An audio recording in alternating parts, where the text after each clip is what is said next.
In the dark alleys and crowded streets of early 1900s New York, one name sent chills through the Lower East Side: Monk Eastman. Born Edward Eastman, he was more than just a gangster. He commanded an army of over 1,000 men, ran rackets, enforced brutal rules, and stood toe-to-toe with rival gangs in street wars that painted the city red. Yet, behind his fearsome reputation was a man who cradled cats in his arms and let pigeons rest gently on his shoulders. He might have run a criminal empire, but he had zero tolerance for animal cruelty. Monk Eastman, the ruthless enforcer, once punched a man for hurting a stray cat. His dual nature made him a legend. Police feared him. Politicians tried to use him. He was the muscle behind the Eastman Gang, a gang so powerful it challenged even Tammany Hall's grip on the city. But like many kings of the underworld, his reign couldn't last forever. In 1904, after a brutal crime spree, Eastman was arrested and sentenced to 10 years in Sing Sing prison. When he emerged 5 years later, the world had changed. His empire had crumbled. His loyal men were gone. He was a relic of a past era. But Monk wasn't done fighting. In 1917, when the United States entered World War I, Eastman, at 42 years old, walked into a recruiting office and enlisted. The army doctors couldn't believe the canvas of scars on his body. Bullet wounds, knife slashes, battered knuckles. He looked more like a battlefield than a man. And yet, they took him in. They gave him a rifle, a uniform, and a second chance. In the trenches of France, the old gangster became a soldier. No longer fighting for territory or power, he now fought for something greater. His courage stunned everyone. He didn't flinch under fire. He protected his brothers in arms like he once protected the streets of New York. Monk Eastman didn't just serve. He earned medals. He earned respect. He earned redemption. When the war ended, he returned to New York, not as a criminal, but as a decorated veteran. Even his citizenship, once stripped because of his criminal record, was restored in honor of his service. For a brief moment, it seemed like Monk had finally turned the page. He had walked through fire and emerged cleansed. But the city he returned to was unforgiving. Glory fades quickly in a place built on hustle. The streets no longer belonged to him. He tried to survive the only way he knew how, through muscle and hustle.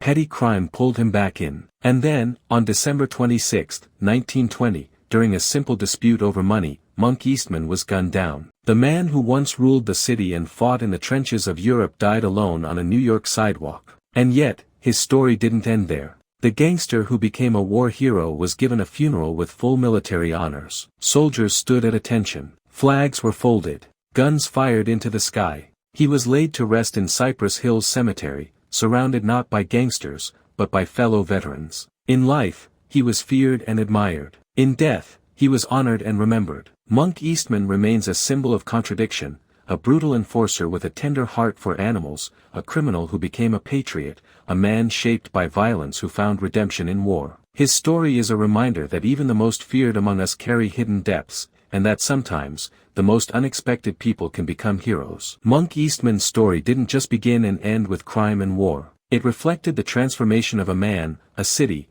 and a country at a time when all three were being shaped by violence, poverty, and opportunity. New York in the late 1800s and early 1900s was a city of contrasts. Immigrants arrived by the boatload, chasing the American dream, only to find slums, sweatshops, and survival. In those harsh streets, people like Eastman weren't born criminals, they were forged by desperation. The line between right and wrong was often blurred. Power meant survival. Muscle meant respect. Edward Eastman didn't come from privilege. He grew up in the Bowery, where life was a constant fight for dignity. He worked as a bouncer in brothels, a hired thug for corrupt politicians, and slowly made his way up through sheer brutality and street smarts. His fists spoke louder than his words, and soon, they carved out territory, followers, and fear. The Eastman Gang became infamous. Their control stretched across the Lower East Side and into Tammany Hall, the very heart of political corruption. Monk was no puppet. He played the game better than most, manipulating cops and politicians alike. But with power came chaos. Battles with rivals like the 5 Points Gang became blood-soaked spectacles. The streets were war zones. Despite it all,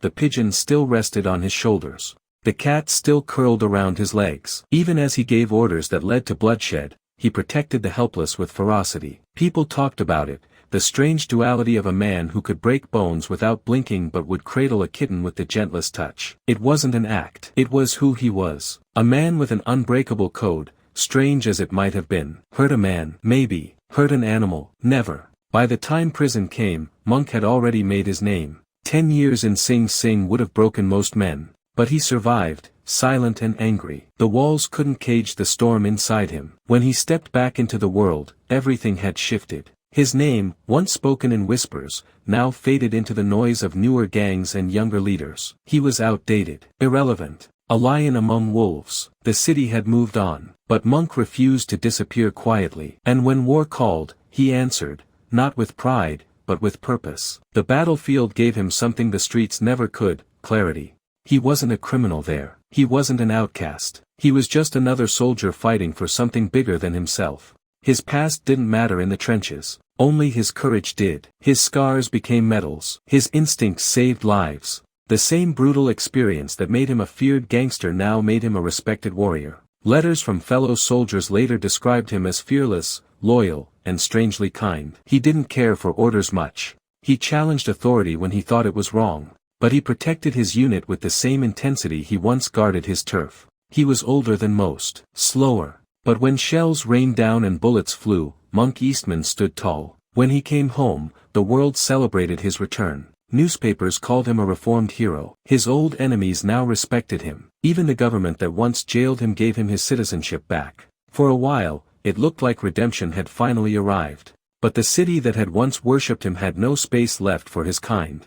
New York was entering the age of organized crime, smarter, richer, more calculated. People like Lucky Luciano and Meyer Lansky were building empires with suits and silence, not fists and open wars. Monk didn't belong there. He was a warrior in a world of businessmen. So, he drifted. The streets pulled him back, not for power, but for familiarity. Small-time hustles, shady deals, old habits. And then, one night in 1920, over something as simple as money, the legend ended with a single shot. His death didn't make headlines for long.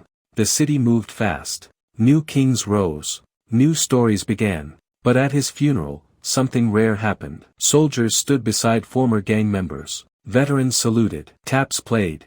And the coffin of a man who had lived many lives was lowered into the ground with full military honors. No one denied his crimes, but they couldn't deny his courage either. Today, few remember Monk Eastman. His name isn't carved into the marble of war memorials. His story doesn't headline history books. But buried in the heart of Brooklyn lies a man who defied every label. He was a criminal with honor. A gangster with love for the voiceless. A broken man who found purpose in battle. His life wasn't perfect, but it was real, raw, and unforgettable. In many ways, Monk Eastman represents the complexity of human nature.